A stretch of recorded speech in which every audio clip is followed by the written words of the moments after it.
నమస్తే, welcome to Sakshi sports. This is Durga. జనవరి 11 నుంచి న్యూజిలాండ్తో ప్రారంభం కానున్న 3 వన్డేల సిరీస్ కోసం సెలెక్టర్లు జనవరి 3న భారత జట్టును ప్రకటించిన సంగతి తెలిసిందే. చీఫ్ సెలెక్టర్ అజిత్ అగార్కర్ ఈ సిరీస్కు శుభ్మన్ గిల్ను కెప్టెన్గా నియమించాడు.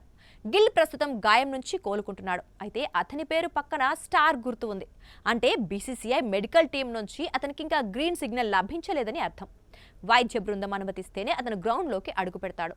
అయితే ఈ జట్టులో ఎంపికైన 3 ఆటగాళ్లపై తీవ్ర చర్చ జరుగుతోంది. వీరి ప్రదర్శన అంతంత మాత్రంగానే ఉన్నా కేవలం కోచ్ గౌతమ్ గంభీర్ చొరవతోనే వారికి చోటు దక్కిందనే విమర్శలు వినిపిస్తున్నాయి. ఆ 3 ఆటగాళ్లు ఎవరో ఓసారి చూద్దాం. Rishabh Pant, left hand wicket keeper batter Rishabh పంత్ను సెలెక్టర్లు వన్డే జట్టులోకి తీసుకున్నారు. అయితే 2025లో పంత్కు ఒక్క వన్డే మ్యాచ్ కూడా ఆడే అవకాశం రాలేదు. ఏడాది పొడవునా అతను బెంచ్కే పరిమితమయ్యాడు. ప్రస్తుతం విజయ్ హజారే ట్రోఫీలో కూడా పంత్ పెద్దగా ఆడింది లేదు. 5 మ్యాచ్ల్లో కేవలం 2 హాఫ్ సెంచరీలతో 188 పరుగులు మాత్రమే చేశాడు.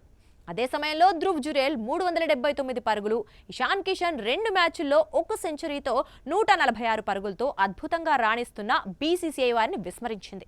ఇక నితీష్ కుమార్ రెడ్డి, ఈ యువ ఆల్రౌండర్ కి కూడా జట్టులో చోటు దక్కింది. కానీ ఇతని గత గణాంకాలు కూడా ఏమాత్రం ఆకట్టుకునేలా లేవు. ఇప్పటి వరకు ఆడిన 2 వన్డేల్లో నితీష్ కేవలం 27 పరుగులు మాత్రమే చేశాడు. బౌలింగ్లో ఒక్క వికెట్ కూడా తీయలేదు. ఇతని ఎకనమీ రేటు కూడా 7.74గా ఉంది.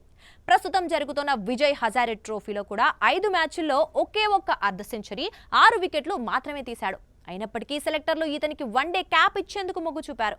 ఇక అలాగే ఫాస్ట్ బౌలర్ ప్రసిద్ధ్ కృష్ణపై కోచ్ గంభీర్ ప్రత్యేక శ్రద్ధ చూపినట్లు కనిపిస్తోంది. ప్రసిద్ధ్ ఇప్పటి వరకు 21 వన్డేల్లో 37 వికెట్లు తీశాడు. ఇతని ఎకనామీ రేటు 6.02గా ఉంది. విజయ్ హజారే ట్రోఫీలో కర్ణాటక తరఫున కేవలం 2 మ్యాచ్లు ఆడి 1 వికెట్ మాత్రమే తీశాడు. మరోవైపు ఇదే టోర్నమెంట్లో 5 మ్యాచ్ల్లో 11 వికెట్లు తీసి ఫామ్లో ఉన్న మొహమ్మద్ షమీని సెలెక్టర్లు పక్కన పెట్టి ప్రసిద్ధిని ఎంచుకోవడం ఆశ్చర్యాన్ని కలిగిస్తోంది. అందుకే షమీ విషయంలో టీమిండియా మేనేజ్మెంట్ పై విమర్శలు వెల్లువెత్తుతున్నాయి. సాక్షి టీవీ ప్రసారాలను నిలిపివేయటం చట్టరీత్యా నేరం. సాక్షి టీవీ ప్రసారాల కోసం మీ స్థానిక కేబుల్ ఆపరేటర్ను వెంటనే సంప్రదించండి. DTHలో, ఇంటర్నెట్లో కూడా సాక్షి టీవీ ప్రసారాలను వీక్షించవచ్చు.